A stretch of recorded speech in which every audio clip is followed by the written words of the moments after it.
Olá, gente, estamos começando nossa terceira aula, nosso terceiro e último encontro do nosso seminário sobre hipnose clínica e científica. Algumas pessoas ainda estão chegando, e hoje é a conclusão das nossas conversas, vai ser bem legal.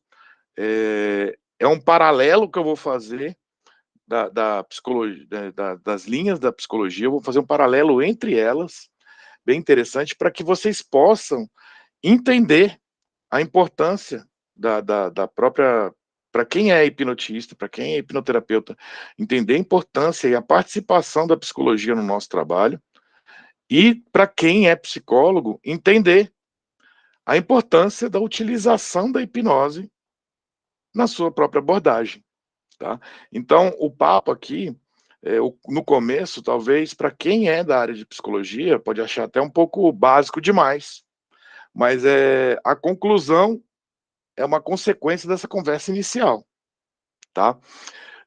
Vocês estão vendo aí que eu estou num ambiente novo, estou num ambiente... Gente do céu, como é que eu faço para parar esse WhatsApp aqui na minha orelha?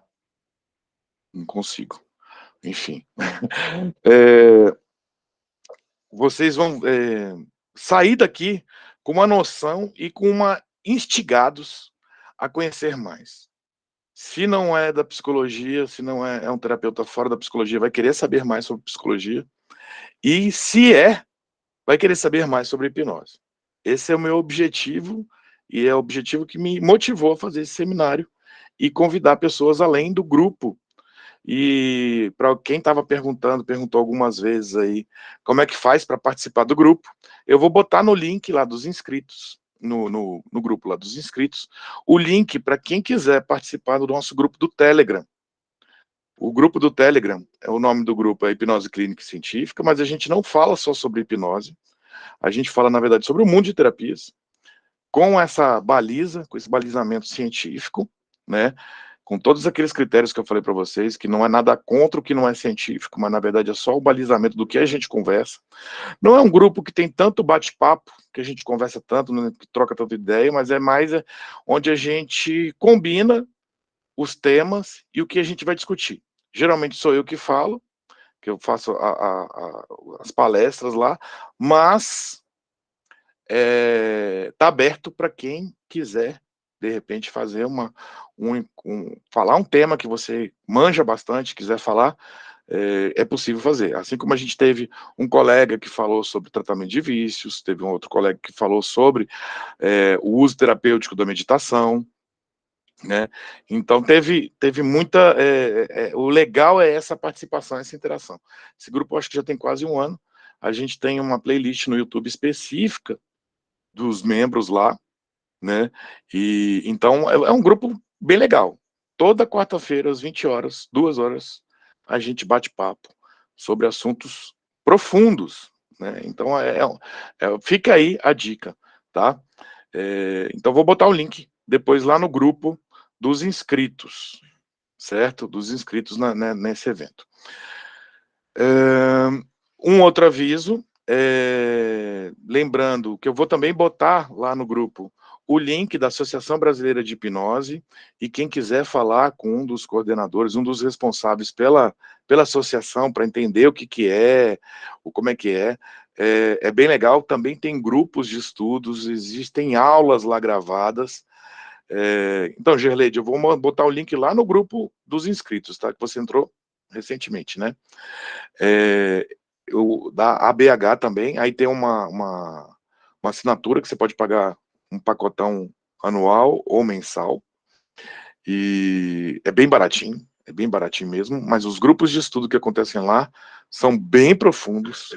O pessoal pega um livro casca grossa e vai destrinchando ele, e tem as gravações lá, que são muito legais. Deixa eu ver se tem mais algum recado. Eu ainda estou meio perdido aqui, né? Qual a vantagem de fazer parte da SBH? Não é SBH, não é a Sociedade Brasileira da Hipnose, tá? É a Associação Brasileira da Hipnose. Justamente, a Angela está perguntando, que grupos de estudo, tem aulas lá gravadas de assuntos bem interessantes, bem profundos, muita coisa que eu falei aqui, eu até suguei de lá, para trazer para cá, até a forma da didática lá. Então, e também vai ter um trabalho, porque agora que depois da pandemia, né, a pandemia ainda tá aí, né, mas depois da crise da pandemia, eles agora estão começando a trabalhar com a movimentação para promoção entre as pessoas que estão participando lá, tá? Então, é legal, tanto é que hoje tem um convite lá no mastermind deles lá, para quem quisesse participar aqui hoje. Mas como foi um convite muito rápido, não sei se vai ter alguém aqui hoje aqui da ABH. Certinho? Bom, gente, vamos falar de conteúdo, né? Outra coisa, a palavra-chave do segundo encontro eu não falei no vídeo. Muito doido, né? Esqueci. E aí a palavra-chave para que vocês possam montar a frasezinha está no como é que se diz, na descrição do vídeo do YouTube, certo? É claro que alguém pode roubar e não ver o vídeo e só ver a palavra-chave, mas vai perder conteúdo. Aí quem perde são vocês, né?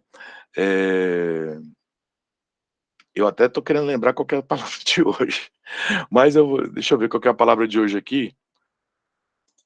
Daqui a pouco eu vou passar para vocês a palavra de hoje para que vocês possam preencher o formulário. O último recado. Vocês vão receber o link para receber o certificado no final deste encontro, certo? No final desse encontro, vocês vão ter a palavra-chave para formar a frase e o link para essa inscrição. E o que eu peço? Vai ser um formulário. Eu vou pedir a opinião sincera de vocês, porque eu quero fazer esse evento de maneira corriqueira, provavelmente corriqueira, assim, com uma certa frequência. Penso que talvez eu possa ter uma utilização comercial em cima disso, de vender esse seminário, por exemplo, né? E daí a opinião de vocês vai me ajudar a enriquecer isso aí.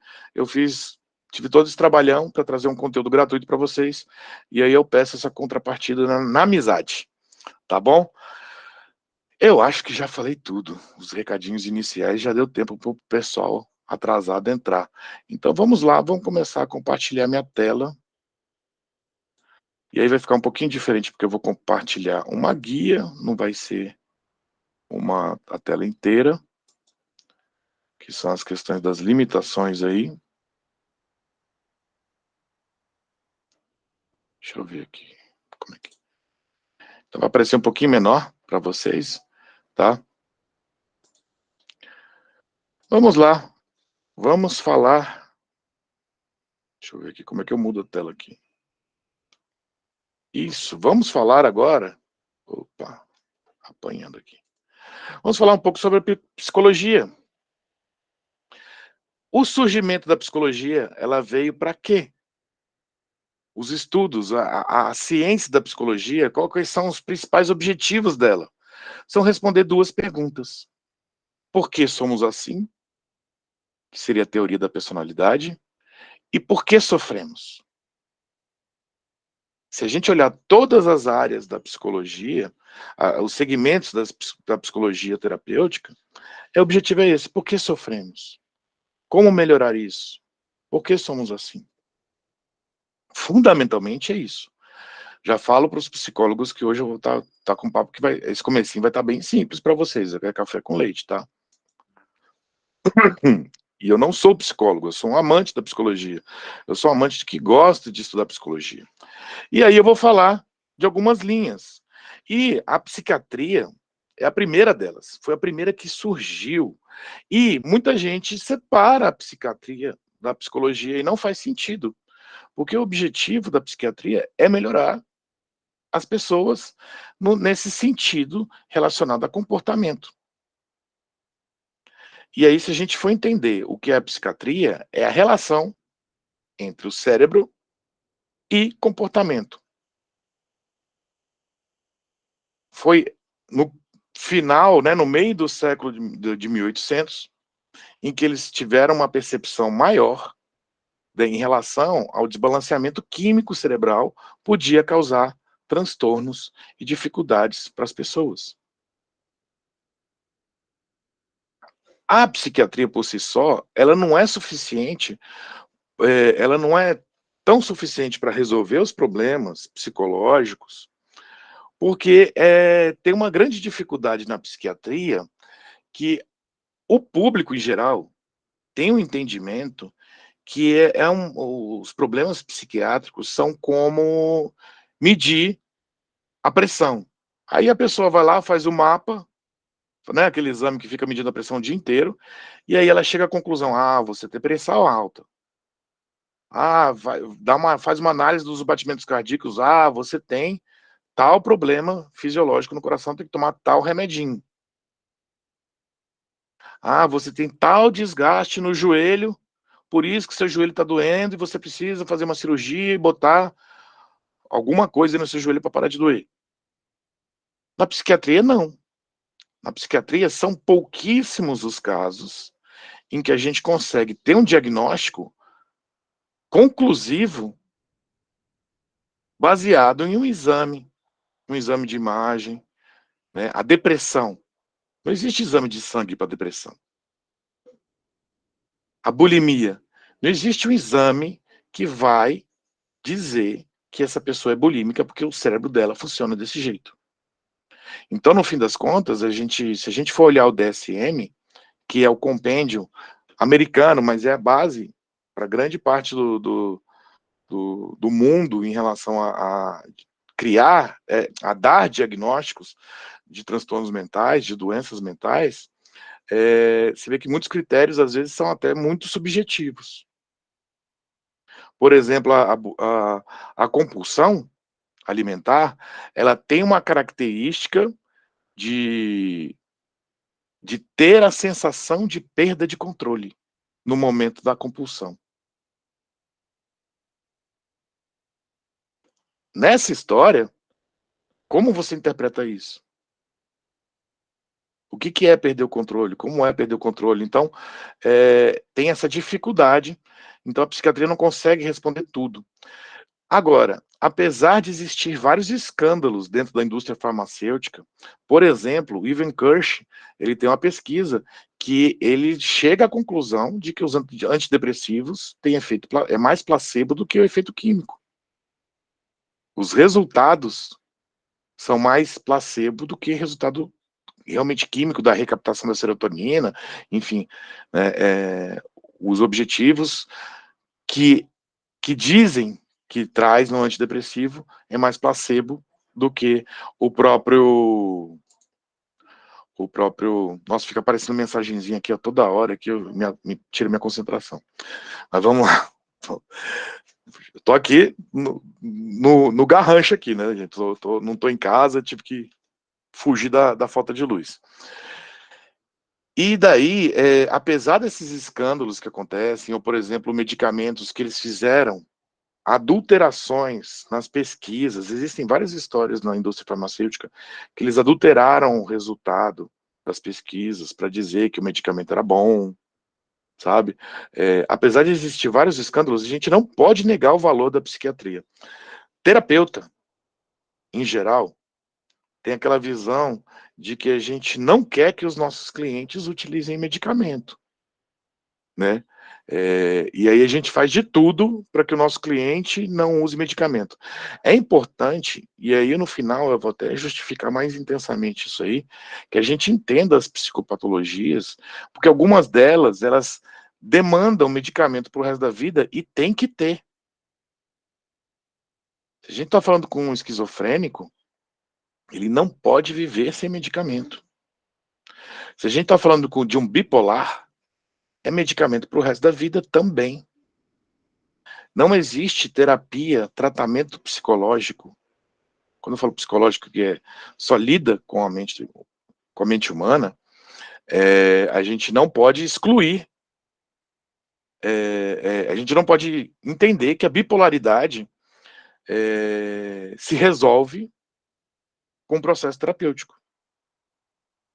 é um tratamento fundamentalmente medicamentoso. O que o terapeuta vai fazer é acolhimento, ajudar a pessoa a entender a mania dele ou a depressão, aprender a lidar melhor de forma comportamental e emocional a bipolaridade, mas não vai tratar a bipolaridade. Então a gente tem que entender os nossos limites, né? E também, através da psiquiatria, a gente não consegue estabelecer a causalidade dentro da... Como é que se diz? Dentro do problema da pessoa. O que foi que gerou este problema? Às vezes pode dizer assim, a pessoa tá, o funcionamento cerebral dela tá assim, ela tá com tal demanda química, mas não necessariamente questões comportamentais do histórico da vida dela que gerou esse problema. Pode ter gerado esse problema. O que fez com que ela passasse a ter fobia? Não tem esse tipo de análise. Tem a mais análise em cima da consequência e do que está acontecendo no momento, e daí lida com isso para resolver, certo? Essa é a linha da psiquiatria. Eu mudo a tela errada aqui. Vamos lá. E daí... eu dou Alt Tab, não é para dar Alt Tab. E daí vem a psicanálise. Claro, né, todo mundo conhece Freud, todo mundo tem essa referência do Freud, mas qual que é o grande barato da psicanálise, do surgimento da psicanálise, e por que Freud foi um cara tão incrível, que foi a primeira vez, de maneira de estudo do ser humano, em que olhou de uma maneira, de uma perspectiva mentalista, em que nem tudo é corpo, nem tudo é consequência do corpo, mas a mente e o corpo, a mente é uma função do corpo também. E a questão da mente é que ela é subjetiva. A mente, você não pega a mente, você não corta um pedacinho do seu cérebro, pega um punhado de nervos, né, de alguma teia neural e vai dizer, aqui que está a mente da pessoa. Ela é bem subjetiva, mas ela é presente, ela faz parte da gente. Também na psicanálise é onde surge a ideia de repressão, repressão de memória, repressão de emoção, que deu-se o nome de modelo hidráulico das emoções, que aí, por consequência de a repressão de uma emoção gera sintomas na pessoa, certo? E daí vem-se a ideia de tanto de abreação como a catarse ser uma ferramenta terapêutica. Estimular a catarse, as terapias catárticas vieram disso, onde a pessoa ter o estímulo daquela emoção, aí ela explode aquela emoção, e aí tira a pressão de que a repressão da emoção estava gerando, que seria o modelo hidráulico das emoções. A abreação nada mais é do que uma reação catártica vinculada a um evento, certo? E daí, muitas daquelas ideias que a gente tem de que a gente precisa procurar a origem do problema, lidar com o fato causador original, né? Isso está muito conectado à psicanálise, certo? Deixa eu ver aqui mais uma coisa. Tem muita...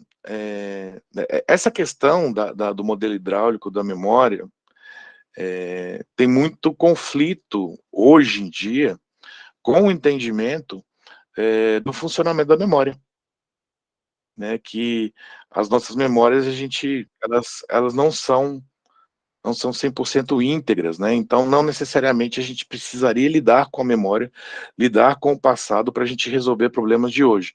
Mas isso são interpretações modernas. Aí, se a gente for olhar Lacan, o pessoal fala que às vezes rivaliza Freud com Lacan, né? E eu vejo o Lacan, que é da área da psicanálise, para quem não conhece, ele fez, na verdade, ele revisitou e modernizou a visão psicanalítica de Freud.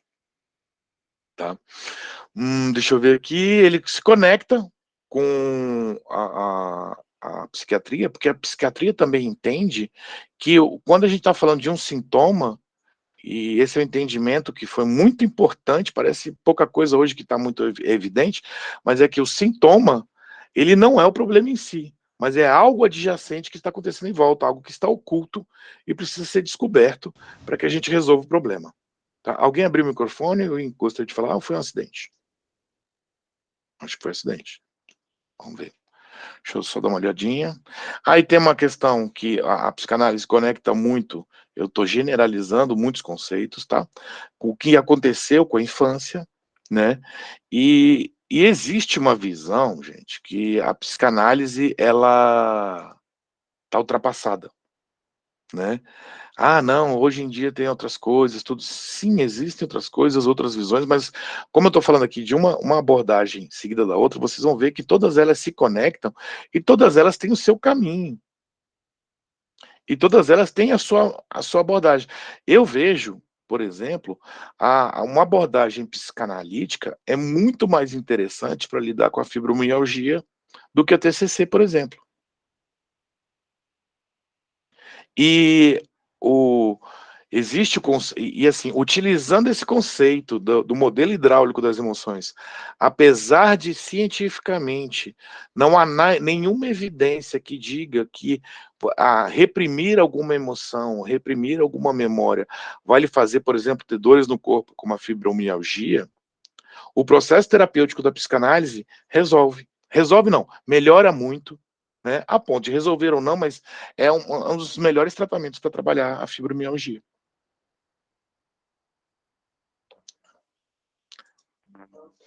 Vamos lá para o próximo slide. E daí, lá vai eu dando alt tab de novo aqui. E daí, surgiu a análise do comportamento. É engraçado, gente, que se a gente for olhar assim, todos esses segmentos têm tretas entre eles, discordâncias, lacunas.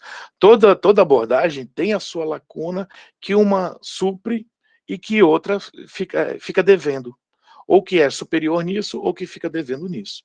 E depois a gente entra numa discussão para ver qual que vocês consideram a melhor. Tá? A análise do comportamento, ela começou fundamentalmente com Pavlov, tá? Pavlov foi que ele percebeu que existia os condicionamentos, comportamentos condicionados. E aí foi quando começou o termo do estímulo neutro, condicionamento clássico.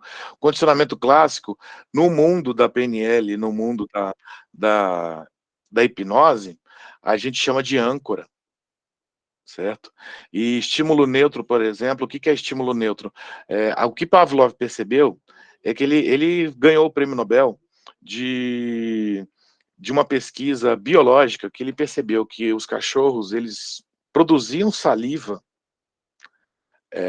de maneira quimicamente diferente, dependendo do alimento que chegava até ele. Então, se era uma carne, ele produzia uma saliva de um jeito, quimicamente com determinados componentes. Quando era, por exemplo, uma ração dura, seca, ele produzia saliva de outro jeito, com outra composição química. Muito interessante. Só que nessa pesquisa, ele observou que o quê? Toda vez que o criador chegava para dar a comida, os cachorros percebiam que ia chegar a comida, antes mesmo da comida chegar, os cachorros começaram a salivar. E daí, eles começaram a fazer assim, toda vez, antes do cuidador, antes da comida chegar, eles tocavam um sino. E aí chegou o momento em que os cachorros estavam condicionados a saber que toda vez que eles ouvissem um sino, eles iam comer. Então eles tocavam o sino, o cachorro já começava a salivar. Isso é chamado condicionamento clássico. E o sino é chamado estímulo neutro, porque o sino, ele não tem nenhuma relação com a comida. Ele não é comida.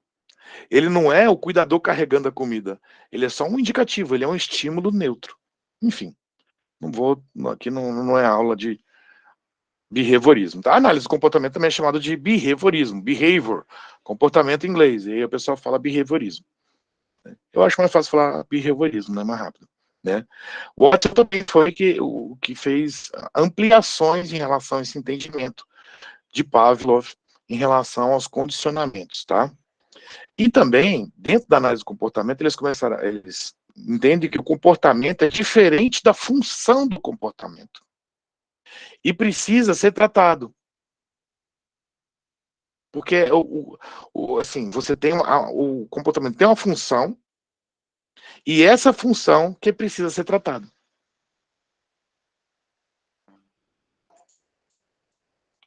Isso é o grande barato, assim, por exemplo, eu trato muitos transtornos alimentares. E a linha que eu uso de tratamento é a TCC, cognitivo comportamental. E uso hipnose também. E a gente tem um entendimento, e é no geral, e a gente, na própria percepção no atendimento clínico, que a bulimia, a anorexia, ela tem uma função para a pessoa. Caraca, deixa eu ver aqui se eu consigo resolver esse problema do WhatsApp aqui, gente, que tá apitando monstruosamente aqui para mim. Deixa eu ver aqui se eu consigo desconectar aqui. Espera aí.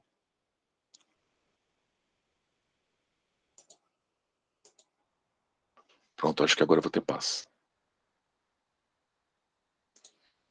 Pronto. Acho que agora eu vou ter paz. Bom, então, o comportamento da anorexia, da pessoa ficar sem comer, me faz.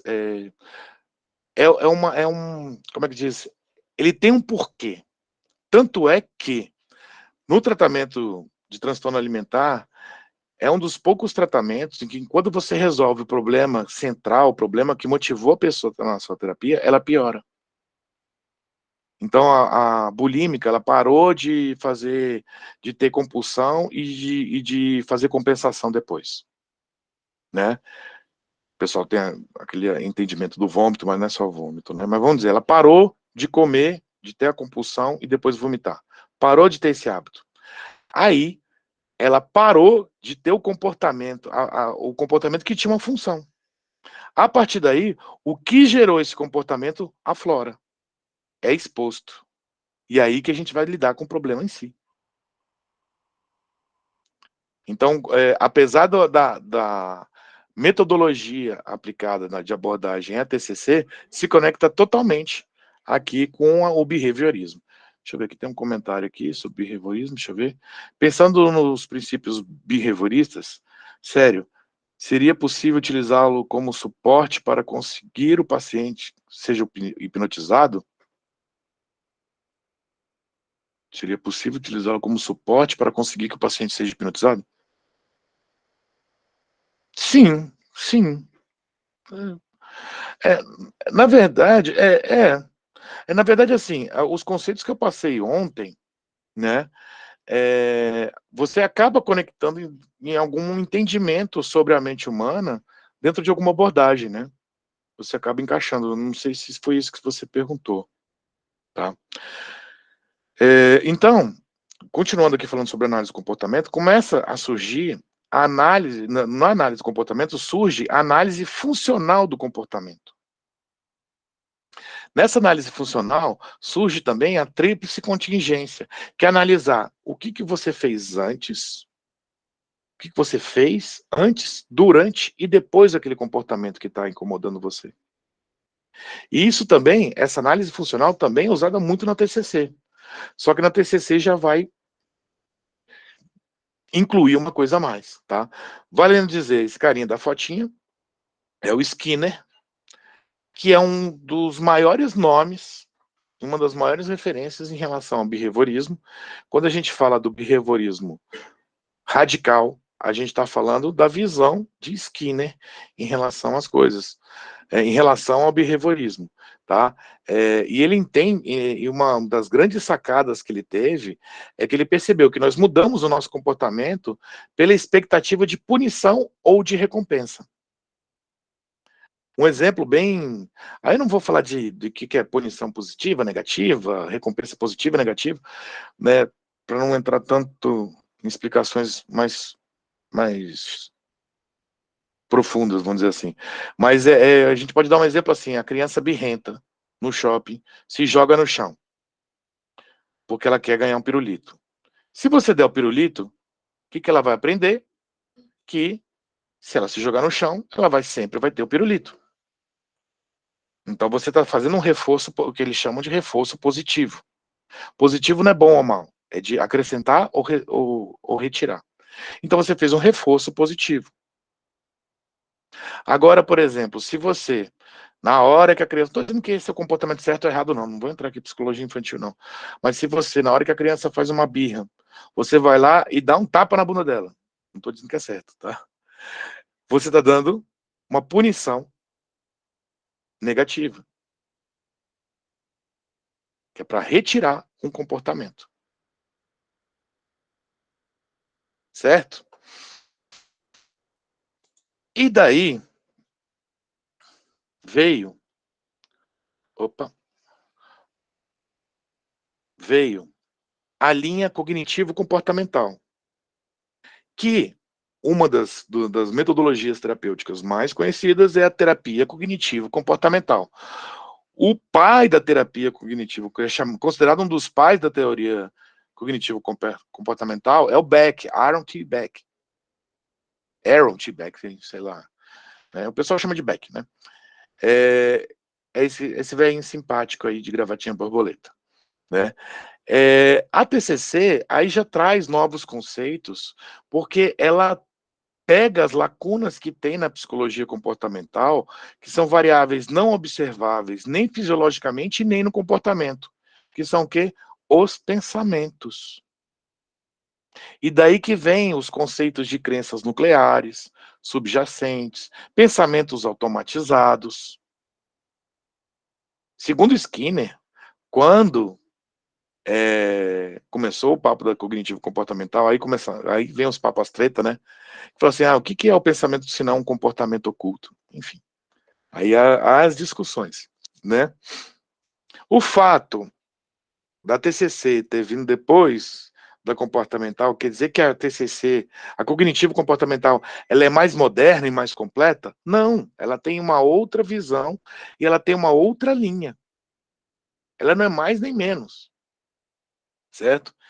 Com o advento da, da, da TCC, da cognitivo comportamental, a psicologia começou a surgir o segmento da neuropsicologia e da psicologia cognitiva, onde a gente vai trabalhar as crenças, onde o que é importante nessa conversa, na nossa relação, são os pensamentos. E o pensamento é como se fosse uma mistura do que é da cognição com o comportamento. Certo? Gente, estou falando de maneira simplérrima, certo? Algumas características da terapia TCC é que ela é muito, não vou dizer muito não, mas ela é bem metodológica. Então, geralmente, ela tem assim, você vai fazer um tratamento para lidar com a ansiedade. Então, você vai gastar, em média, 3 a 4 sessões lidando com isso, depois 4, 5, 6 questões lidando com aquilo. A cada sessão, o cliente tem um dever de casa de uma coisa que ele tem que fazer e trazer esse resultado, né? Enfim, tem muita conversa em cima disso. Bem interessante. Não é uma terapia rígida, mas ela tem essa organização. É bem interessante o processo da terapia cognitivo-comportamental, tá? Deixa eu ver se tem mais alguma coisa. Acho que é isso aí que eu posso falar. Daí, uma linha que é engraçado que a gente vê falar pouco, e no fim das contas é o que eu tenho mais comentários a se falar, que é em relação ao humanismo. O humanismo vamos dizer assim, a gente pode dizer que foi a última linha que surgiu na psicologia, e ela é extremamente interessante. Esse carinha que está aí, vale a pena ler o livro dele, Tornar-se Pessoa, que é Carl Rogers, certo? Não necessariamente você precisa seguir os ritos, né, eita, hashtag fica a dica, né. Você não precisa seguir a metodologia terapêutica do humanismo, mas algumas filosofias do humanismo são extremamente interessantes, certo? E a gente pode dizer que o surgimento do humanismo, que começou principalmente com Abraham Maslow, que ele falava que, assim, a psicologia, a psiquiatria, ela estuda os problemas, ela estuda as dores, ela estuda os sofrimentos. Mas quando é que a gente vai falar do amor? E da solidariedade? E quando que a gente vai estudar o que é uma vida autêntica? Ele trouxe conceitos e discussões da filosofia. E isso quer ver? Quando a gente está falando de questões filosóficas, como, assim, vamos estudar solidariedade, vamos estudar o que é uma vida autêntica, o que é para a pessoa ter uma vida autêntica. Está totalmente dentro dos limites epistemológicos da ciência. A ciência não consegue chegar nisso. Mas a filosofia, sim. O que a ciência consegue chegar dentro da psicologia humanista? É ver as práticas dentro da filosofia da psicologia humanista, os resultados. Ah, você praticando desse jeito, você agindo desse jeito, você consegue ver que você vai ter determinados resultados em detrimento de comparação com X, Y, Z. Aí sim você consegue botar ciência nisso. Mas essas discussões não. Mas, se a gente está lidando com a mente humana, com as emoções humanas, discutir amor, solidariedade, vida autêntica, não faz sentido? Não são os objetivos que a gente tem na terapia, né? Nos conceitos do humanismo, as pessoas têm vivências internas e externas. E quando há uma incongruência entre o que está acontecendo na vida, no interno e no externo, as pessoas ficam doentes e passam a ter sintomas. Um papo que a gente vê assim, o resgate da criança interior, eu botei anterior, né? Da criança interior, nada mais é de voltar à vida autêntica, porque a criança, ela é autêntica. Esse é o entendimento do humanismo. E Carl Rogers, no livro Tornar-se Pessoa, ele criou o conceito da terapia centrada na pessoa, onde o terapeuta não sabe nada sobre a pessoa e nem a pessoa sabe nada sobre ela. Então a terapia o objetivo dessa terapia é encontrar esses recursos internos. Não é o terapeuta que define. Esses conceitos que às vezes a gente usa, inclusive em outras abordagens, veio fortemente do humanismo. Que é o quê? A gente encontrar os nossos recursos internos para resolver os nossos problemas. A resposta não está no que o terapeuta sabe. A resposta não está no processo. A resposta não está no caminho. A resposta está dentro da pessoa. Mas não é tão subjetivo assim, a ponto de você não de lidar somente com a subjetividade, é lidar com a percepção disso e trazer esse recurso à tona. É bem bonitinho, né, falar de psicologia humanista, né? Mas se vocês lerem o livro Tornar-se Pessoa, vai quebrar alguns paradigmas e alguns entendimentos, que é bem interessante. Uma visão importantíssima aí para os hipnotistas. Não é falado em nenhum momento, em nenhuma literatura explícita, diz que Milton Erickson era humanista. Vale dizer, gente, o pessoal tem uma mania muito grande de transformar o Milton Erickson como se fosse uma entidade espiritual que, por conta da paralisia que ele teve, e aí ele acabou desenvolvendo habilidades. Não, gente, Milton Erickson era um acadêmico extremamente estudioso e um dos maiores guias de hipnose para ele foi Clark Hull, que é um dos grandes nomes da psicologia, e tem grandes pesquisas, grandes estudos, geralmente eles são conhecidos, conhecida a parte dos estudos e análises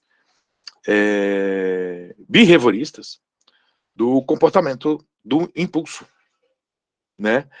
Só que ele era também um grande hipnotista e trabalhava com hipnose e ensinou a hipnose para o Milton Erickson. O Milton Erickson começou com a hipnose clássica, e daí, se você olhar os fundamentos e os caminhos que eu vou falar aqui para vocês, né, combina demais o humanismo com a hipnose ericksoniana. E o período de Milton Erickson foi o período em que a psicologia humanista estava em voga, estava se discutindo.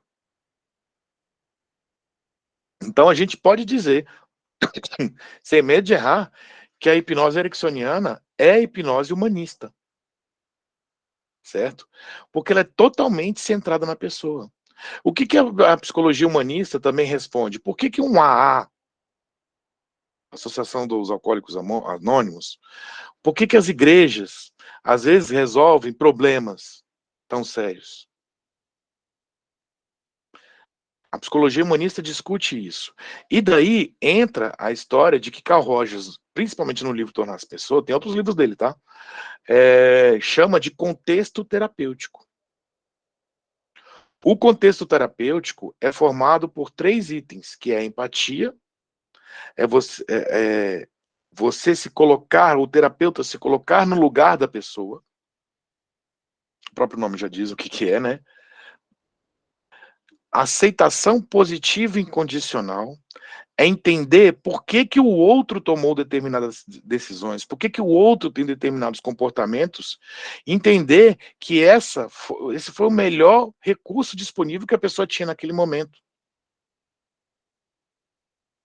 E congruência. Congruência é o terapeuta ele se apresentar como uma pessoa de verdade.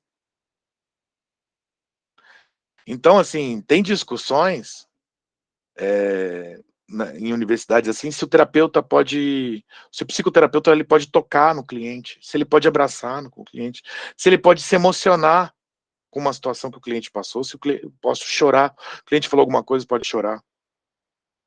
O cliente, se você se recupera, você fica feliz com o cliente recuperado, e você chorar com isso, pô, tô feliz pra caramba que você se conquistou. E isso, essa congruência de você não ter que, eu que nem botei aqui, né? Você não precisa fazer aquele cosplay de terapeuta mago, né? Em que você tá lá, ser superior, resolvendo o problema dela. Né? E aí tem muitas discussões em relação à transferência, enfim, algumas questões que bate de frente um pouco com algumas visões da psicanálise, de qual é a postura que o psicanalista tem que ter, né? E aí, mas deixa muito claro que a fala e a escuta terapêutica é diferente de ouvir e aconselhar, porque tem uma estrutura terapêutica. Apesar que eu botei aqui, né, ó, fala e escuta terapêutica é diferente de ouvir e aconselhar, porque há estrutura, há um caminho e objetivos a seguir, né? Mas não quer dizer que ouvir e aconselhar também não tem um resultado terapêutico. Mas não é terapia, entendeu? É diferente. Estão acompanhando aí, gente? Tá indo bem? Então tá, vamos lá. Se alguém quiser perguntar alguma coisa, só... Deixa eu ver. Ah, tem gente entrando aqui agora. Então vamos lá. E uma outra linha, que é a linha sócio-histórica, onde faz uma análise das questões ambientais e socioeconômicas nos transtornos mentais. Então é aquela coisa, uma pessoa que vive em tal condição financeira, em tal condição social, com tal contexto cultural, geralmente ela vai ter tais e tais transtornos mentais, certo? Uma coisa, por exemplo, uma coisa que começou a surgir e que tem chamado a atenção no meio dos transtornos alimentares é que a ocidentalização de algumas regiões asiáticas é que tem espantado que tem começado a aparecer anorexia, começado a aparecer bulimia, compulsão alimentar, coisa que não era comum em determinadas culturas asiáticas. Porque não tinha, porque na ocidentalização, a cultura da magreza, a cultura da aparência, né, não era tão presente, não era tão importante a magreza, a cultura da dieta, não era tão presente nessas culturas orientais. E daí começou a aparecer. Então, essa linha da psicologia sócio-histórica analisa esse tipo de coisa e faz comparativos e faz análises estatísticas. Então, é bem interessante para entender, porque como nós vivemos em sociedade, o externo, o ambiente, influencia a gente. Então, como é que isso influencia? E aí a gente traz entendimentos também sobre o comportamento e as emoções humanas. Não é uma linha tão voltada à terapia, mas ela traz informações de demandas terapêuticas numa sociedade. E daí, gente, deixa eu só ver aqui as perguntas. Você pode falar como lidar com a transferência e contra-transferência? Então, Mário, aí eu vou sair um pouquinho do direcionamento aqui da nossa conversa, sabe? Por exemplo, no humanismo, esse papo de transferência e contra-transferência, você vai lidar, por exemplo, no humanismo, né, você vai lidar como você lida com qualquer situação em relação com as pessoas, em relacionamento com as pessoas. Uma coisa que é interessante no humanismo é o tal do vínculo terapêutico, né? Se você entender como trabalhar o vínculo terapêutico e trabalhar essa conexão numa visão humanista, combina muito com o que a gente estava falando em relação a gerar rapport, gerar conexão com o seu cliente para que ele tenha que ele seja melhor convencido de que o processo vai fazer valer a pena.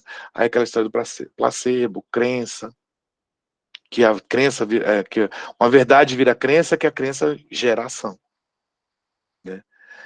Mas aí, como lidar, aí já pode ser até tema de uma outra palestra aí depois. Tá?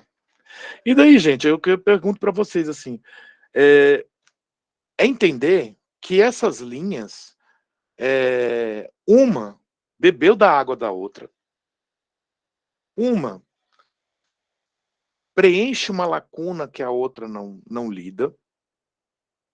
Não quer dizer que a mais moderna, ou que começou a estudar mais recentemente, ela preenche todas as lacunas anteriores, ela tem foco. E aí, para os nossos clientes, no geral, qual que é a melhor linha? Alguém tem assim, vamos falar assim, de maneira geral. Vocês têm algum entendimento que existe uma linha melhor? Falando de psicologia. Alguém tem alguma opinião? Pode abrir o áudio ou escrever no chat.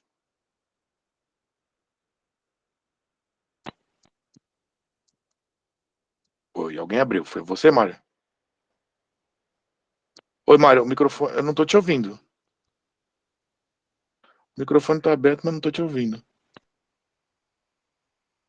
Não, continuo não te ouvindo. Alguém tá ouvindo o Mário? Pode ser um problema meu aqui. Faz um barulhinho na hora que se liga, mas essa voz não vem. Sacanagem. Faz só um tch, mas não sai. Tá, que pena.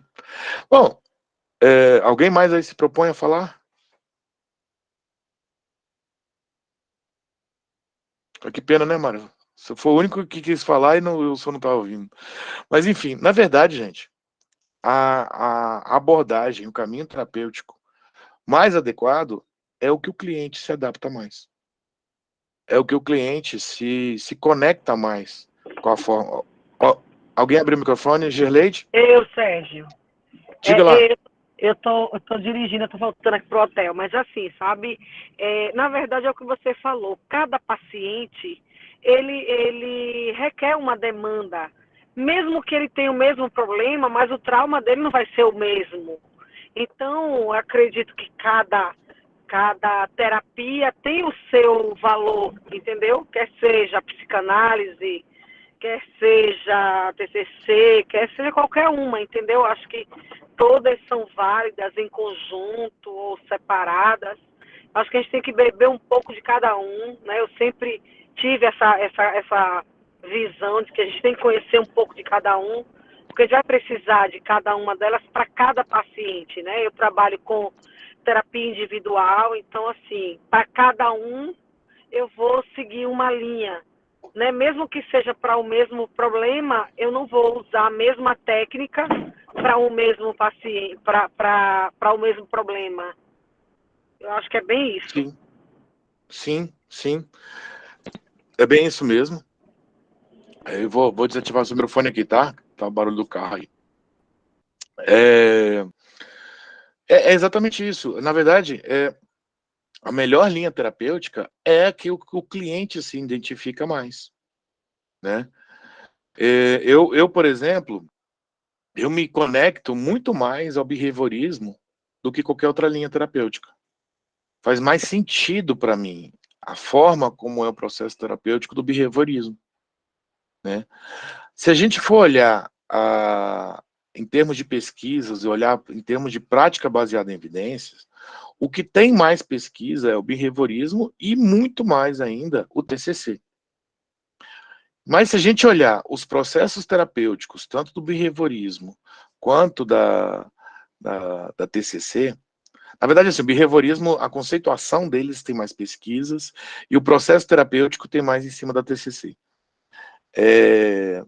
Se a gente olhar a forma, o formato, a estrutura dessas abordagens, elas são muito mais pesquisáveis do que os outros formatos. Que a psicanálise, a livre associação, por exemplo, como é que você pesquisa a livre associação? É bem difícil você trazer resultados, você fazer pesquisas em um processo terapêutico com a psicanálise, tão subjetivo como é a da psicanálise. Quer dizer que a psicanálise é inferior? Não. Né? Agora, é claro que existem processos terapêuticos que vão ser evidentemente melhor e mais efetivos em determinadas abordagens do que outras. Por exemplo, transtorno alimentar, eu não encontrei nenhum material que me convencesse que a psicanálise seria efetiva, porque quando a gente está falando, por exemplo, de bulimia, TCAP e anorexia, a gente está falando de questões que são relativamente emergenciais. Então a gente precisa de atitudes mais rápidas em termos de resposta. E quando a gente está falando de uma terapia rápida de transtorno alimentar, a gente está falando de 6 meses. A psicanálise, por exemplo, a subjetividade da psicanálise, a gente não consegue definir. E o conceito de melhora na psicanálise também é diferente. Né? Então, no caso, eu vejo que para transtornos alimentares eu não acho legal. Se alguém achar alguma coisa, tudo bem. Mas, sabe, ado, cada um no seu quadrado, e não quer dizer que um é melhor do que o outro. Agora, a gente como eu estudei psicologia de maneira individual, basicamente, né, eu, eu não levanto nenhuma bandeira. Eu sou mais behaviorista, mais esquineiro, né? Eu sou mais behaviorismo radical, o meu gosto. É o que eu mais gosto de ler. Porém, na hora de tratar meu cliente, eu bebo de todas as águas, que eu acho que sempre tem alguma coisa útil, alguma coisa que pode ser legal. O fato de eu trabalhar com o TCC, eu não vou estudar um pouquinho de farmacologia? Eu acho que é importante, né?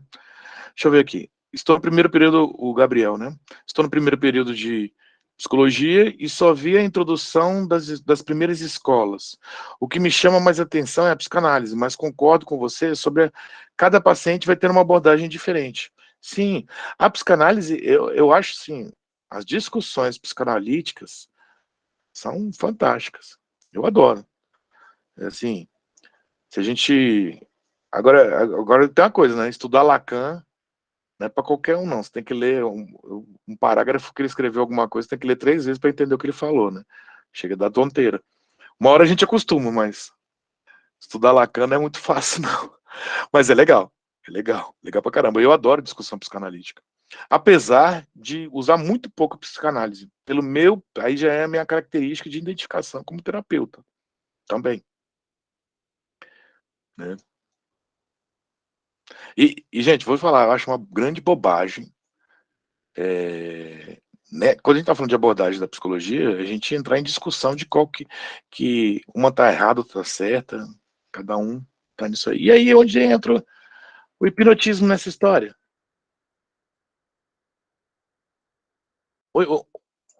Onde entra a hipnose nessa conversa toda. Aí é o momento em que os psicólogos, se tiver algum psicólogo aqui no grupo que não conhece hipnose, ou que vai ver a gravação, é o momento, acho, mais interessante para vocês. É um momento onde que a gente para de falar que vocês já estão com o macaco velho de saber, e é o momento onde a gente começa a discutir. E também é um momento de alerta, de entendimento para muitos hipnoterapeutas. Onde o hipnotismo entra nas linhas da psicologia e nas linhas mais alternativas. A hipnose, ela é sempre coadjuvante. Ela nunca é a abordagem. Então, as técnicas, os processos, os scripts, os caminhos que vocês seguem, quando estão fazendo alguma coisa que geralmente é considerado puramente hipnoterapia, ela está conectada a alguma abordagem, a algum entendimento.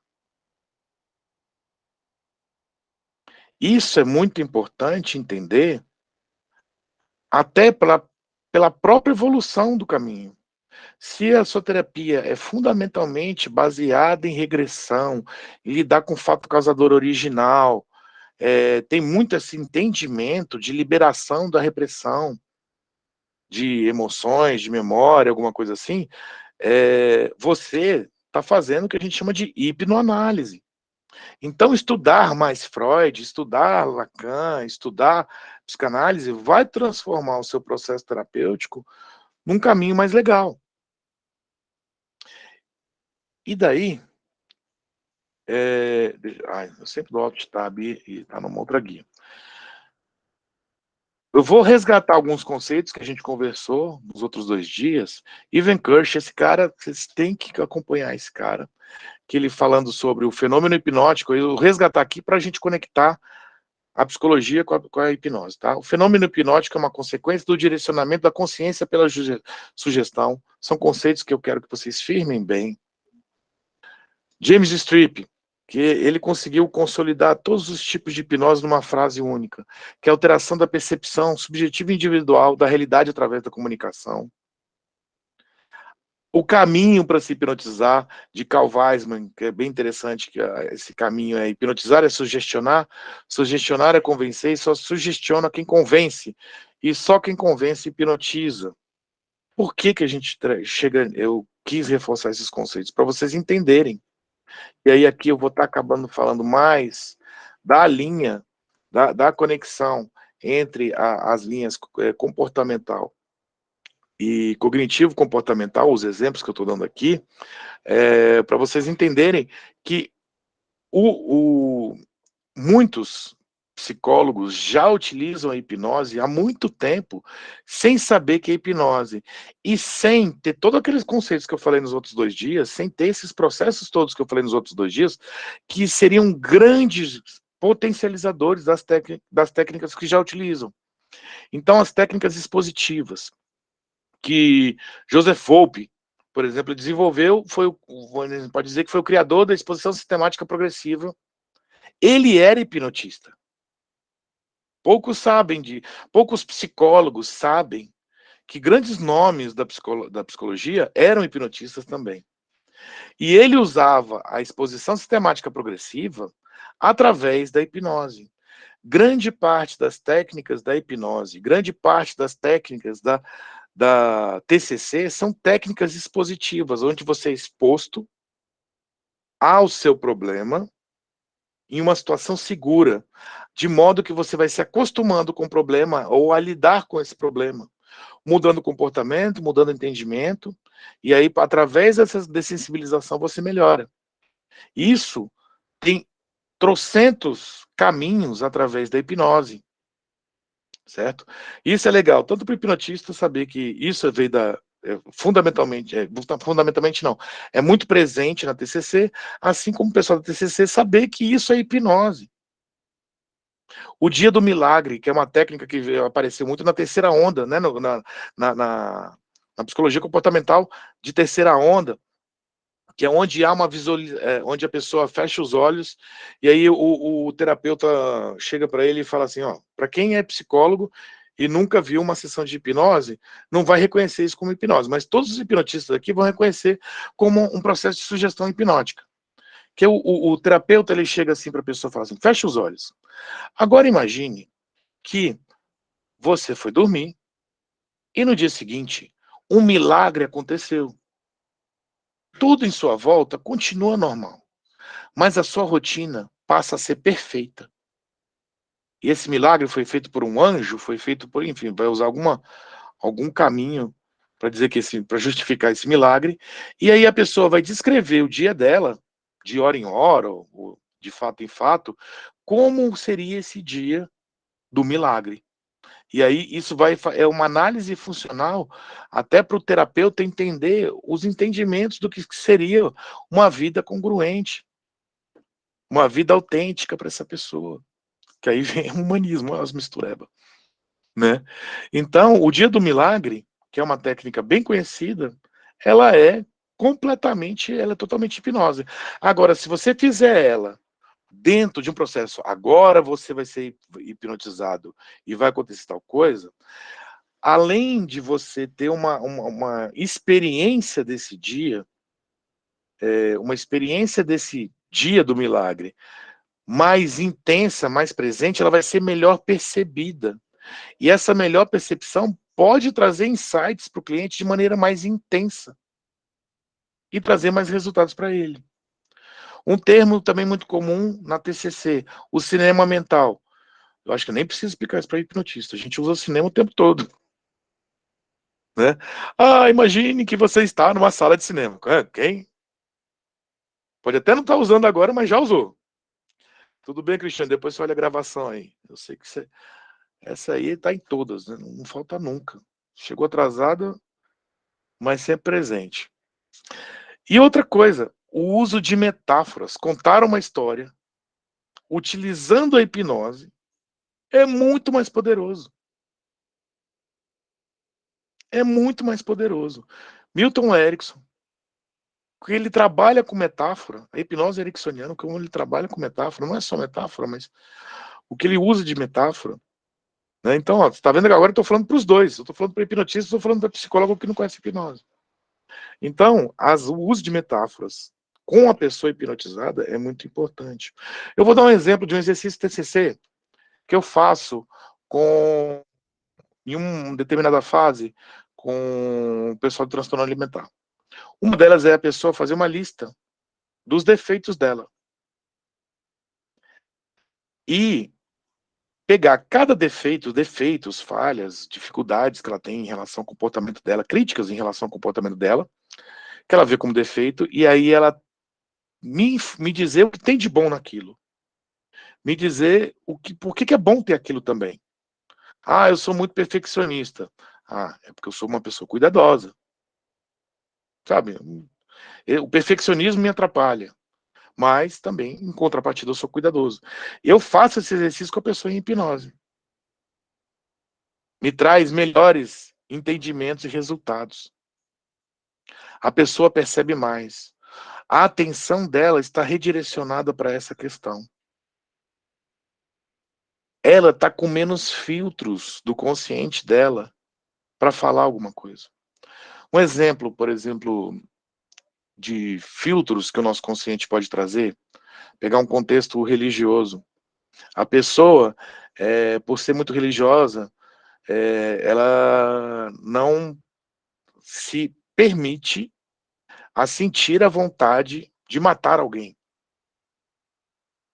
Mas quando a gente... Então, ela nunca falaria e ela nunca lidaria, não, com esta sensação. Mas quando ela está em hipnose, ela abre a porteira para dizer que tem essa vontade. Não quer dizer que ela vai fazer, que ela tem essa vontade, que ela tem essa sensação.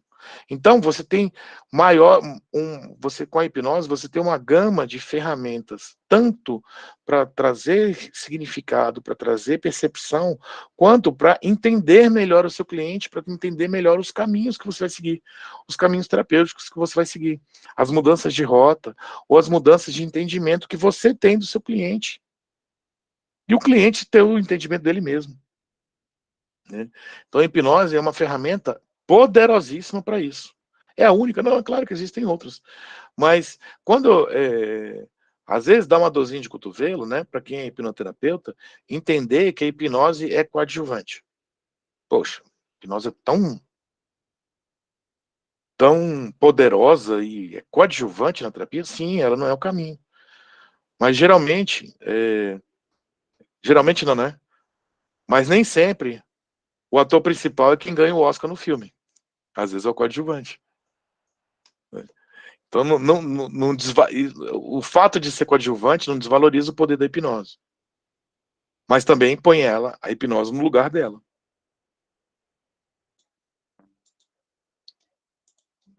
Vamos aqui para o próximo slide.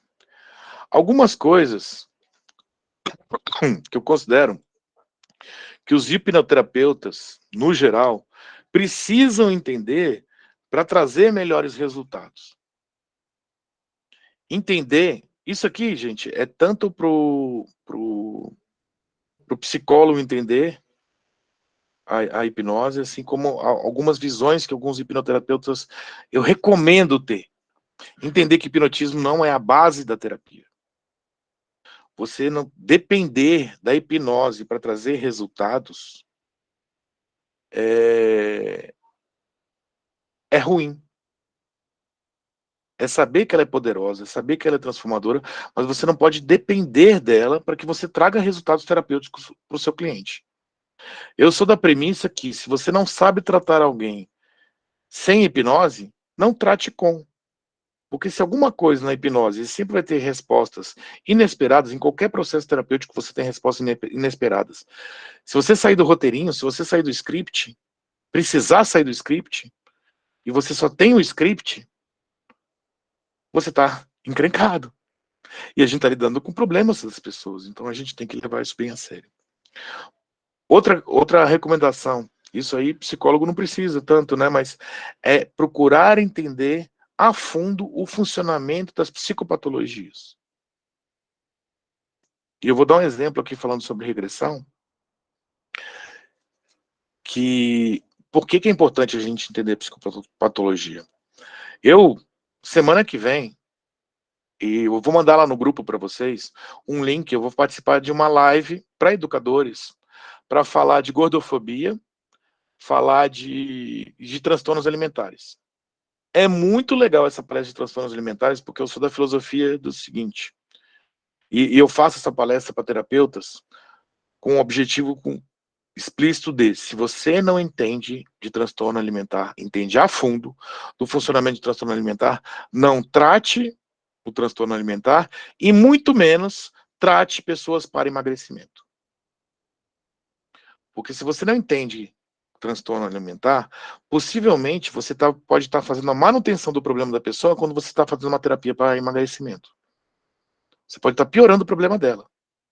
E o transtorno alimentar são as doenças mentais que mais matam proporcionalmente. 20% morrem. Então é muita coisa. Se a gente for olhar uma outra doença que tem um índice de morte muito alto, a bipolaridade, por exemplo, é 7%. A gente não tem nenhuma doença mental que mate tanto.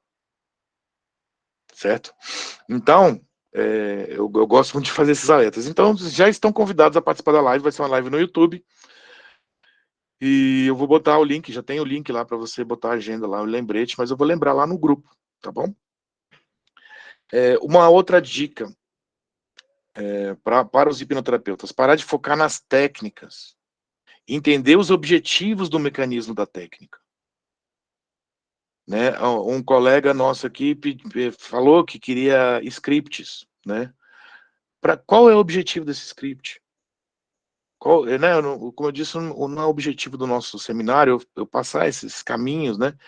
Mas assim, qual é o objetivo desse script?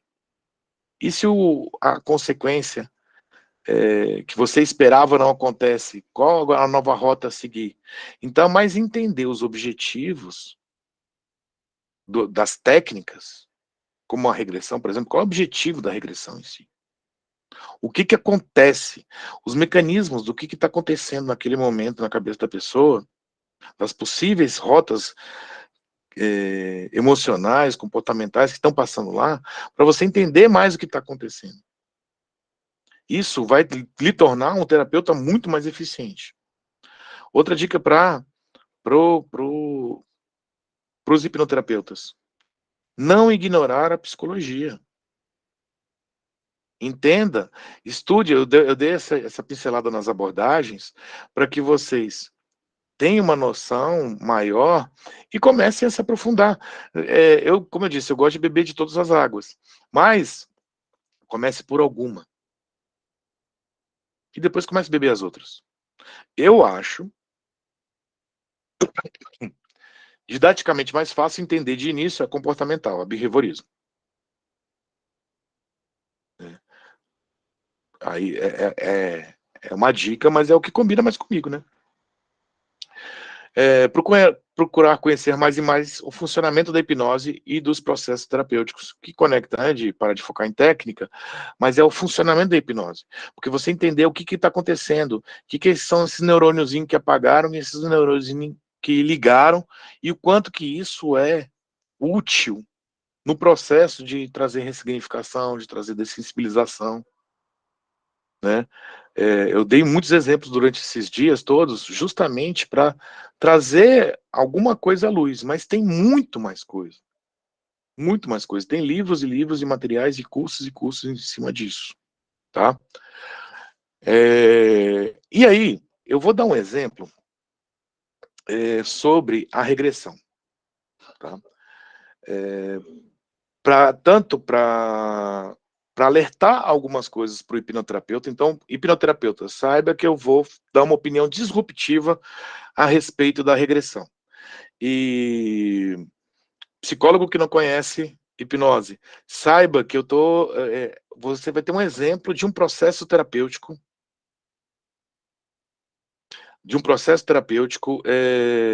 de começo, meio e fim, tá? O Mário Crispim pediu para eu falar sobre hipnose não verbal e fascinação. Quando eu parar de gravar, que a gente está terminando aqui, tá? Aí a gente vai sair da temática e a gente pode trocar uma ideia sobre isso, tá? Aí a gente fala sobre várias coisas.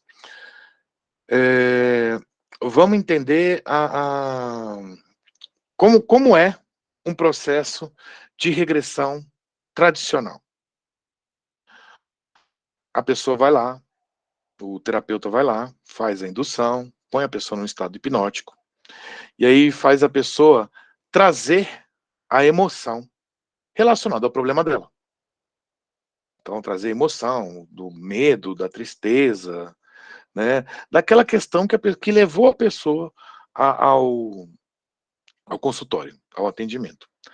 E aí, quando a pessoa sente, aí o terapeuta fala assim, o que você está sentindo, como é que você está sentindo, e vamos intensificar, traz esse sentimento à tona, faz um trabalho procurando a fazer a pessoa sentir isso de maneira mais intensa.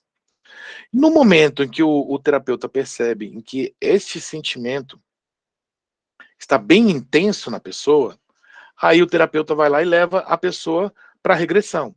E aí, levar esse processo para a regressão, ele pode usar várias metáforas. Pode ser, agora você está vendo um túnel, eu quero que você imagine agora um túnel de várias portas, onde essas portas são os seus momentos no passado. E quando você abrir cada porta dessa aí, você vai visitar um momento no passado. Ou então vai falar, olha, você está no túnel, e lá no fim do túnel, naquela luzinha no fim do túnel, você vai chegar à cena da primeira vez que você sentiu isso. Ou então vai falar na tela de cinema. Vai começar a aparecer a imagem na tela de cinema da primeira vez que você sentiu isso. E aí faz a antecipação, gera ansiedade, gera expectativa de que essa situação vai acontecer, em que ela vai ver essa cena, e que ela vai pela primeira vez que ela sentiu isso, à procura do fato causador original. E aí, fala, vou fazer uma contagem, e aí a imagem vai materializar na tela, ou você vai na porta referente à primeira vez que você sentiu isso. Quando vai 3, 2, 1, pá! Aí, enfim, dependendo do caminho da metáfora que a pessoa chegou lá, ela entra numa cena. Ao entrar nessa cena, eh,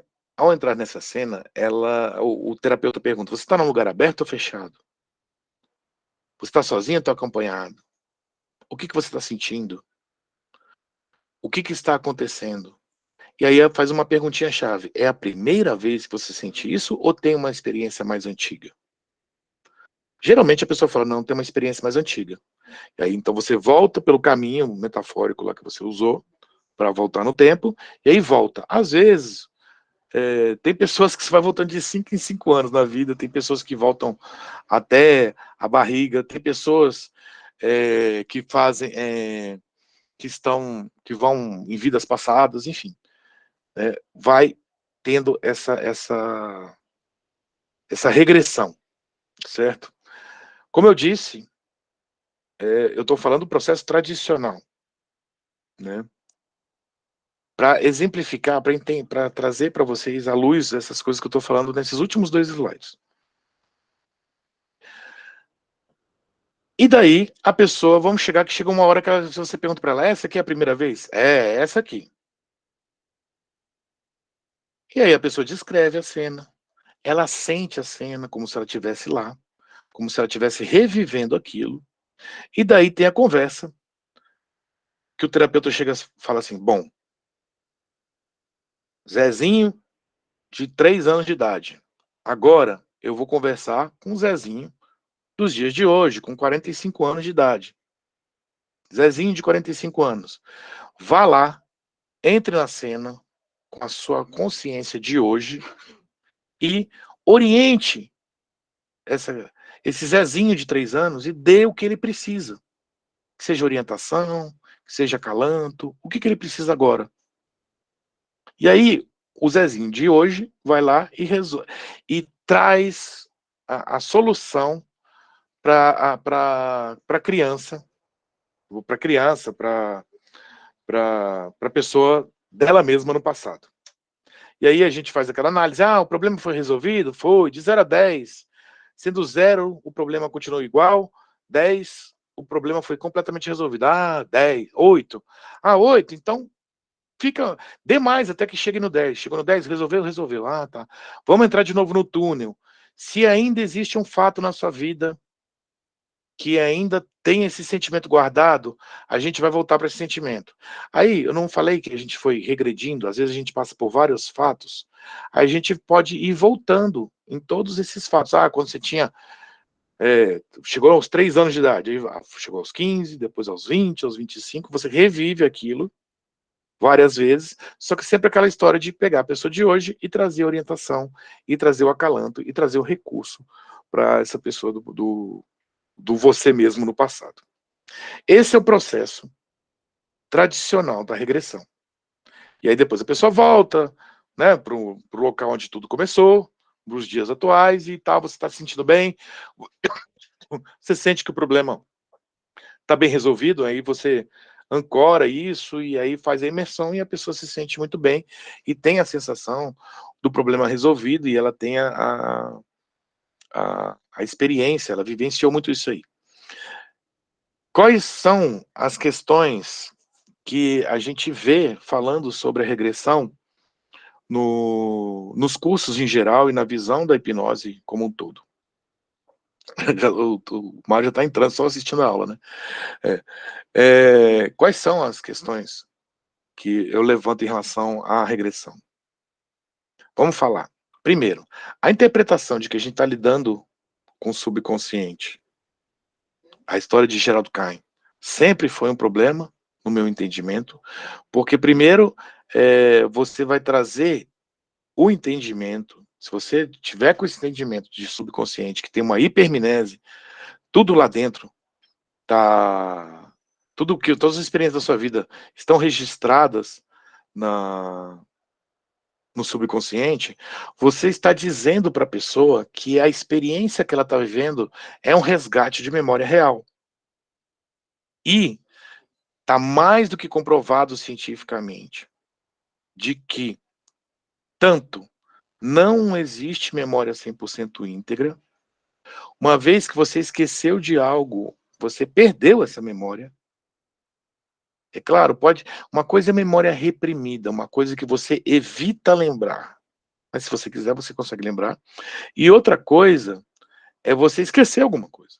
Então, se você esqueceu, você esqueceu. Uma questão importante, pelo estado hipnótico, que é um estado introspectivo, é um estado que você está muito dentro de você, é um estado muito imaginativo, a hipnose, ela potencializa a criação de memórias falsas. Dentro do contexto, a Rita está falando que a internet está caindo muito, depois você pode ver a gravação.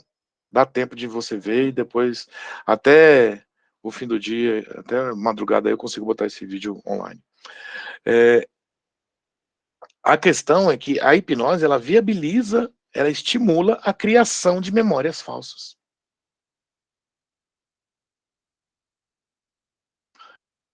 Uma outra questão sobre as memórias falsas, como a experiência que a pessoa está passando é muito vívida, ela pode acreditar que aquilo é verdade. E muita gente, muito terapeuta fala que aquilo é verdade. Quando, imagina se a pessoa passa por uma situação constrangedora envolvendo um familiar, que seja um abuso sexual, envolvendo um familiar, ou envolvendo um amigo de família. Porque de alguma forma metafórica, a pessoa criou aquela história num contexto que estava relacionado ao problema dela. Olha só a situação. É comprovado isso que eu estou falando. De que a gente não tem memória de tudo e de que a gente cria memórias. E que a gente pode criar essas memórias como se elas fossem totalmente reais. Muita gente, o exemplo assim, de lembrar coisas da infância de quando tinha 2 anos de idade, na verdade essa lembrança foi construída através de relatos dos seus parentes e você, ao imaginar essa situação, você tomou ela como vivida. Quantas vezes, para vocês entenderem como é que funciona a transitoriedade da memória, quantas vezes 2 pessoas estavam contando o mesmo fato e há muitas incongruências sobre as descrições do fato. Um exemplo que eu dou, tá tendo uma discussão, porque assim, a gente estava naquela festa tal, e você estava com aquela camisa azul. Não estava de camisa azul, estava de camisa amarela. Não, era azul, era amarela, azul ou amarela, quando vai olhar a foto, estava de camisa vermelha. Né? Então, a memória nossa ela é muito frágil. E a gente, quando a gente relembra alguma coisa, a gente sempre reescreve ela. Não vou falar tanto assim de memória, tem muita coisa para falar sobre memória, né? Mas aí mais uma questão relacionada à regressão.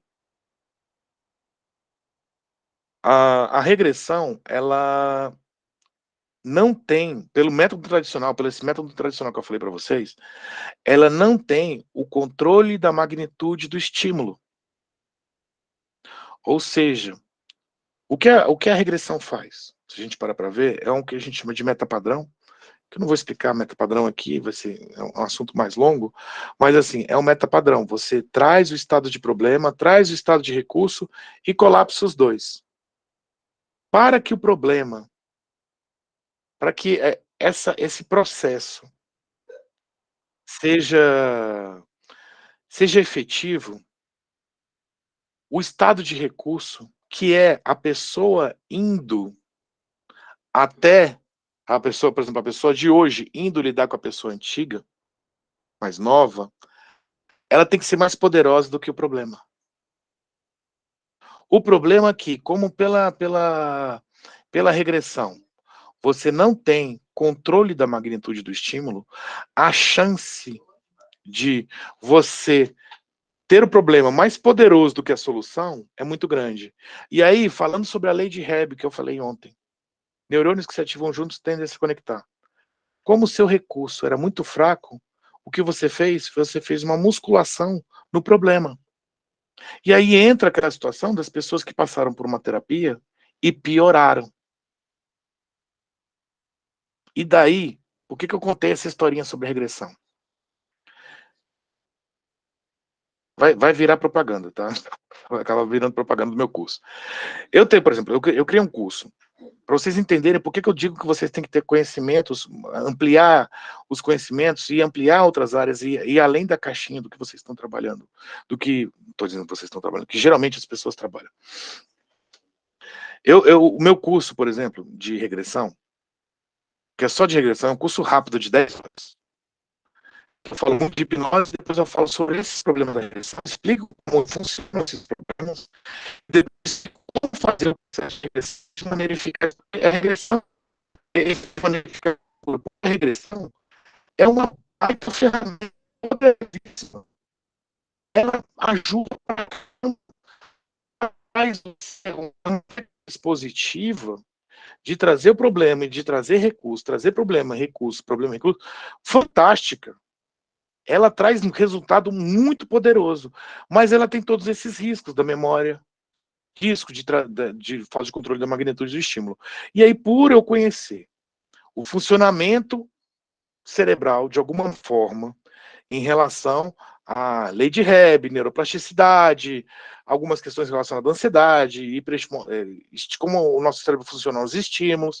Ao entender isso, ao entender tudo que eu falei, ao estudar bastante tudo que eu falei para vocês nesses últimos dias, sobre como funciona a hipnose, como os objetivos da hipnose, eu mudei pouca coisa desse processo que eu falei agora para vocês, de como fazer a regressão, para que a gente continue fazendo a regressão, só que de maneira segura, e de maneira, continuando aproveitando a eficácia. Por isso que, aí eu criei um nomezinho comercial, que é método RMC, Regressão Moderna e Científica. Por quê? Para diferenciar, para que não fique igual à regressão tradicional. Porque a regressão tradicional tem esses problemas. E foram problemas, inclusive, que Freud percebeu na segunda vez que ele tentou usar a hipnose, quando ele estava estudando lá junto na escola de Nancy. Né? E Freud abandonou. Foi a partir do processo de regressão, não foi das sugestões diretas, mas foi principalmente a partir do processo de regressão que ele viu, não, vou trabalhar com associação livre, pronto, acabou. Tchau e benção. Mas, assim, vou parar de falar do meu curso, mas, assim, vocês entenderam que, assim, os conhecimentos que eu tive relacionados à psicologia, à análise do comportamento, a entender o comportamento, a entender o funcionamento da hipnose dentro da gente, na nossa mente, no nosso corpo, me fez pegar uma técnica que eu até então eu havia abandonado por entender desses riscos. Quando eu descobri os riscos, eu larguei a regressão. Mas ao estudar mais, eu vi assim, poxa, mas a regressão é legal. Ainda tem coisa legal na regressão. Eu posso usar ela de um jeito diferente. Então não preciso do script, mas eu ainda posso fazer regressão de maneira eficaz. Sendo tanto usando o processo mais próximo da ericksoniana, ou da hipnose conversacional, ou da hipnose clássica. A questão é quais são as atenções que eu tenho que ter e mudar o processo um pouquinho. 10% do processo de regressão foi mudado para ele ficar seguro e mais eficaz. Então essa é o alerta que eu jogo para vocês. E aí só vou finalizar meu merchan aqui. Esse curso eu faço é um aprofundamento sobre os conceitos de hipnose, de tudo que eu falei isso aqui hoje para vocês, mas é um aprofundamento bem mais profundo e direcionado para o processo terapêutico com hipnose. É mais ou menos 60% do curso, o aprofundamento que a gente conversou aqui, nesses 3 dias. E os outros 40% é falando dos problemas da regressão, entendendo de forma profunda por que é um problema, e os últimos 10% aí, assim, é a adaptação do processo. E aí, quem quiser comprar, eu vou botar o link lá no grupo, é R$ 97. E dá para dividir em 12 vezes de R$ 9,70. É mais barato, que nem um colega me falou uma vez, aí eu sempre falo, é mais barato que uma média e um café na padaria, um café e uma média por mês, tá? Então é um curso muito barato que tem um conteúdo grande. Não é meu curso de hipnose clínica. Meu curso de hipnose clínica vai ter outro valor, é outra conversa, tudo, mas os alunos que... E é um curso infinitamente maior, né? Mas os alunos que estiverem no curso de regressão vai ter desconto aí de mais de 60%, tá? Pronto, já fiz propaganda. Eu falei que não ia vender nada, mas aí eu não resisti. Não, mas assim, peguei 10 minutos aqui da nossa palestra para falar disso, tá? Mas eu acho que vale o exemplo, tá? Vale o exemplo do que, assim, eu desenvolvi, vamos lá, assim, Sérgio, eu desenvolvi uma técnica por conta dessas orientações que eu estou dando para vocês, nesses últimos 2 slides. E um psicólogo, por exemplo, ao entender a hipnose, ele entender a hipnose de uma maneira mais profunda, não só a hipnose baseada em puras técnicas, ele vai pegar todo o conhecimento do que ele já usa no processo terapêutico dele e vai potencializar de uma maneira absurda. Eu digo que todo psicólogo tem que saber trabalhar com hipnose. Toda a faculdade deveria falar mais sobre hipnose. O problema é que a hipnose, ela flerta, né? As terapias com hipnose, elas flertam muito com a pseudociência. E isso afasta os cientistas da história, os cientistas, assim, os profissionais conectados à ciência. Isso é uma grande pena. Vale entender que a história da hipnose... Aliás, um outro link que eu vou dar para vocês é de uma playlist de um colega chamado Rubens Lopes, que tem uma playlist da história da hipnose que eu não vi em nenhum lugar. São, acho que 10 vídeos de 10 minutos cada um, falando sobre a história da hipnose. Eu não vi material tão bem consolidado e tão bem direcionado em relação à história da hipnose como ele fez. É maravilhoso. E a gente passa a entender a evolução da hipnose através desses vídeos dele, através da história da hipnose. E vocês vão ver que a história da hipnose do subconsciente é muito nova e desnecessária, tá? Mas o que acontece? A hipnose, ela vem também de uma história das religiões, dos processos quando era das religiões, no xamanismo, nas religiões pagãs, na própria religião cristã, certo? Então, vale a pena a gente conhecer a história da hipnose. E psicólogos, por favor, procurem aprender hipnose. Que seja no meu cursinho de R$ 97, ou que seja em outro curso, né? Mas depois desse seminário, eu tenho certeza que todos os nossos colegas aqui, tanto os hipnoterapeutas quanto os psicólogos, vão saber escolher melhor seus cursos. Certo? Deixa eu ver aqui comentários.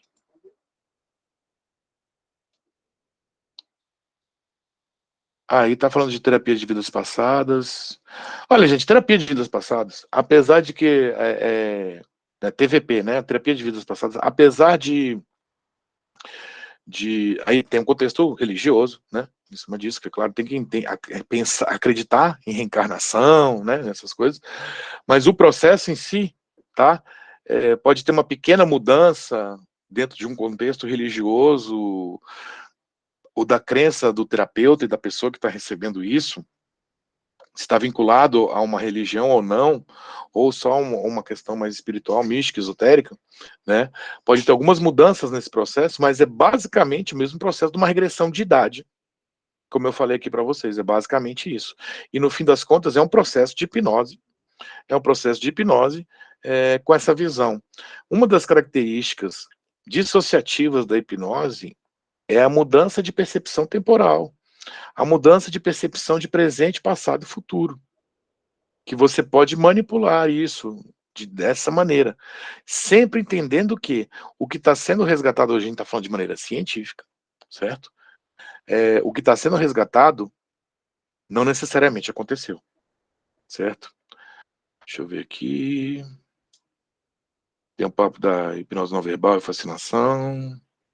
Como fazer parte da Sociedade Brasileira da Hipnose. Da Sociedade Brasileira da Hipnose, que eu faço parte também, você tem que comprar algum curso deles lá. Né? Os cursos do Alberto Delisla, geralmente o Hipnose Lab, que ele abre uma vez por ano, ou o curso de hipnose clínica dele, né, que é mais ou menos uns R$1.500, R$2.000. Aí você entra para a Sociedade Brasileira de Hipnose. A Associação Brasileira de Hipnose é você acessar o site lá e se inscrever. E aí paga lá, acho que é uns R$30 por mês ou menos, tá? Basta isso. Minha carteirinha tá chegando, eu sou um recém-associado, né? Mas é muito legal o que eu tô vendo lá dentro. Muito legal mesmo. Tô bem feliz, assim. Eu tava conversando com o Roberto, que é um dos proprietários não, né? É um dos responsáveis pela associação. Eu tô falando, cara, finalmente estou vendo aulas em que as pessoas estão falando sobre hipnose como um processo de dissociação. E falando de fenômenos hipnóticos com tanta seriedade, com tanta profundidade. Fiquei feliz da vida de ter visto isso lá. Né? Então, por isso que eu estou fazendo essa propaganda. Eu até falei, já estou autorizado para usar a logomarca? Já. Então, por isso que eu usei de fundo lá nos outros dias. Tá? Bom, eu vou parar de gravar. Gente, quem... eu tenho que falar a palavra. A palavra, a última palavra, que é resultados. A última palavra-chave para que você receba o certificado é resultados. Então, vai pegar a primeira palavra do primeiro dia, a segunda palavra do segundo dia, que está na descrição do vídeo gravado lá no YouTube, e a terceira palavra é resultados. É a primeira pergunta que aparece lá no formulário de inscrição. Tá? Então, só para a gente... Então, bom, eu vou parar aqui a gravação. Já falei o que tinha que falar que precisava ser gravado e vou dar alguns recadinhos para quem ainda está aqui.